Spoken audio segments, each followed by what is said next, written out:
Prince media ল'ৰা আসামত আজি আমি আপোনালোকক দেখাই আছোঁ অতি এটা দুৰ্ঘটনাগ্ৰস্ত এটা পৰিৱেশ।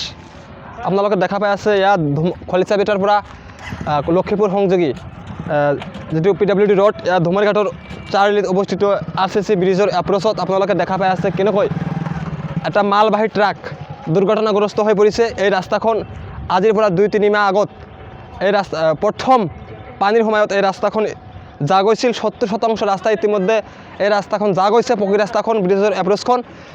ঠিক তেনেকৈ ৰাস্তাখনত গোটেই দিন 40ৰ পৰা 70খন বাছ গাড়ী যাত্ৰীবাহী বাছ গাড়ী চলাচল কৰে। আজি হঠাৎকৈ আপোনালোকে দেখা পাই আছে হঠাতেই এটা দুৰ্ঘটনা সংঘটিত হৈছে। এটা মালবাহী ট্ৰাক, এই মালবাহী ট্ৰাকখন কেনেকৈ বিপদগ্ৰস্ত হৈছে আমাৰ কেমেৰা পাৰ্চনে অতি সুন্দৰকৈ দেখাবলৈ আমি অনুৰোধ কৰিছোঁ কেমেৰা পাৰ্চনক। আপোনালোকে দেখা পাই আছে অতি ভয়ংকৰ এটা পৰিৱেশ। কোনোমতে চালকজনে প্ৰাণ ৰক্ষা পাইছে, তেওঁ ইয়াৰ পৰা গুচি গৈছে। ইতিমধ্যে গাড়ীৰ কোনো ধৰণৰ কৰ্তৃপক্ষ ইয়াত নাই। সেয়ে আপোনালোকে দেখি থাকক, আপোনাৰ কেমেৰা পাৰ্চনে দেখাই আছে।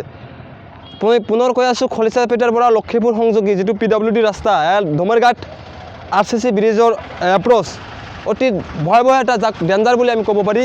দুৰ্ঘটনাগ্ৰস্ত এটা পৰিৱেশৰ মাজত অতি ভয়ংকৰ পৰিৱেশ হৈ পৰিছে। কোনোমতে চালকজনে প্ৰাণ ৰক্ষা পাইছে। মই পুনৰ কৈ আছোঁ, আপোনালোকক মোৰ কেমেৰা পাৰ্চন সতীৰ্থই দেখাই আছে, অতি সুন্দৰভাৱে দেখাই আছে। আমি দেখাবলৈ অনুৰোধ কৰিছোঁ পুনৰ। আমি সেই ছ'চিয়েল মিডিয়াৰ যোগেদি আমি লক্ষীপুৰৰ যিটো আমাৰ PWD যিটো সংমণ্ডল আছে, PWD ইঞ্জিনিয়াৰ, PWD SDO চাবক আমি অনুৰোধ কৰিছোঁ, আপোনালোকে ইমিডিয়েটলি আহি এই ৰাস্তাখনৰ যিটো মালবাহী ট্ৰাক যিটো চলাচলৰ যিটো গতিবিধি সেইটো আপোনালোকে নিষেধাজ্ঞা জাৰি কৰক, ইয়াতে নোটিছ জাৰি কৰক। যিহেতু আমাৰ ধুমাৰঘাট বাজাৰ হৈ চিতলাং হৈ চাপে ৰাস্তা, ভাল ৰাস্তা আছে, বাছ গাড়ী চলাচলৰ কাৰণে যথেষ্ট পৰিমাণৰ ভাল ৰাস্তা আছে। তেনে ক্ষেত্ৰত গাড়ীৰ চালকবোৰে অতি হেমাহি কৰি, অতি গাদ্দাৰি কৰি ইয়াতে এইখন ৰাস্তা দি চলাচল কৰে। আজি এইখন গাড়ী দুৰ্ঘটনা হৈ ৰাস্তাখন সম্পূৰ্ণৰূপে আবদ্ধ হৈ পৰিছে। আপোনালোকক দেখাই আছোঁ, আমাৰ কেমেৰা পাৰ্চনত দেখাই আছে কেনেকুৱা ডেঞ্জাৰভাৱে গাড়ীৰ চকাখন পামচাৰ হৈ গৈছে। আপোনালোকক দেখাই আছোঁ কেনেকুৱা ভয়ংকৰ এটা পৰিৱেশ।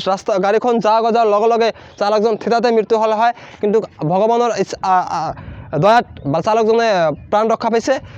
সেয়ে আমি PWDত অনুৰোধ কৰিছোঁ আৰু লগতে জলেশ্বৰ সমষ্টিৰ বিধায়ক মহাশয়ক অনুৰোধ কৰিছোঁ যে আপুনি য'তে নাথাকক কিয় PWDত অতি সোনকালে ফোন যোগে যোগাযোগ কৰি আপুনি হ'লেও এই গাড়ীখন ইয়াৰ পৰা উদ্ধাৰ কৰি ৰাস্তাখন মুকলি কৰি দিব লাগে। আৰু এই ৰাস্তাত অতি সোনকালে নোটিছ জাৰি কৰিব লাগে যাতে ৰাস্তাত এনেকুৱা মাল ভৰ্তি ট্ৰাক বা মালবাহী ট্ৰাক চলাচল নকৰে। যিহেতু ৰাস্তাখন ডেমেজ হৈছে, সেইকাৰণে ইয়াত মালবাহী ট্ৰাকবোৰ চলাচলৰ কাৰণে নিষেধাজ্ঞা জাৰি কৰিব লাগে। আপোনালোকক দেখাই আছে আমাৰ কেমেৰা পাৰ্চনে। ইয়াৰ লক্ষীপুৰৰ পৰা খলিচাবিটা অভিমুখে যাই থকা এখন গাড়ী, মালবাহী ট্ৰাকখনৰ কেনেকুৱা ভয়ংকৰ এটা পৰিৱেশৰ মাজত পৰিছিল আমাৰ কেমেৰা পাৰ্চন দেখাই আছে। আমি পুনৰ দেখাবলৈ যত্ন কৰিছোঁ। সেয়ে আমি PWDত অনুৰোধ কৰিছোঁ, আমাৰ বিধায়ক মহাশয়ক অনুৰোধ কৰিছোঁ, আপুনি ইমিডিয়েটলি লক্ষীপুৰৰ PWDত যোগাযোগ কৰি গোৱালপাৰাৰ DC মহাশয়ক প্ৰয়োজন সাপেক্ষে যোগাযোগ কৰি এই ৰাস্তাখনৰ গাড়ী চলাচল নিষেধ কৰিব লাগে। মালবাহী ট্ৰাকবোৰ, যিকোনো মুহূৰ্তত যাত্ৰীবাহী ট্ৰাক এই ৰাস্তাতে চলাচল কৰি থাকোঁতে কেনেবাকৈ যদি যাত্ৰীবাহী ট্ৰাক ইয়াত যদি দুৰ্ঘটনাত সংঘটিত হয়, তেনেহ'লে শ আমাৰ যাত্ৰী মৃত্যুমুখত পৰিব বা তেনেকুৱা এটা ভয়ংকৰ পৰিৱেশৰ মোকাবিলা হ'ব। সেয়ে আমি পুনৰ কাতৰা আহ্বান কৰি ছ'চিয়েল মিডিয়াৰ যোগেদি আমাৰ বিধায়ক মহাশয়ৰ লগতে PWDত অনুৰোধ ৰাখিছোঁ, আপোনালোকে ইমিডিয়েটলি আহি এই ৰাস্তাখনৰ এটা উপযুক্ত বিহিত কৰিব লাগে চৰকাৰৰ ফালৰ পৰা। সেয়ে অনুৰোধ ৰাখি আমি ছ'চিয়েল মিডিয়াৰ যোগেদি এই অঞ্চলৰ সমূহ ৰাইজক আমি অনুৰোধ কৰিছোঁ যে আপোনালোকে এই ৰাস্তাখনৰ প্ৰতি সজাগ আৰু সচেতন হওক। ৰাস্তাখন অতি ভয়াৱহ আৰু ভয়ংকৰ এটা পৰিৱেশত আছে। সেয়ে সকলো ৰাইজে, বাছ যাত্ৰীসকলে, আপোনালোকে বাছ চালকক আপোনালোকে এই চিতলাং হৈ যিটো চাপে যিটো আমাৰ ৰাস্তা আছে, সেই ৰাস্তাতে চলাচল কৰাৰ কাৰণে অনুৰোধ কৰক আৰু সেই ৰাস্তাতে চলাচল কৰাৰ ব্যৱস্থা কৰক। ধন্যবাদ প্ৰিন্স মিডিয়া ল'ৰা আসামৰ যোগেদি সকলো বন্ধু বান্ধৱীলৈ।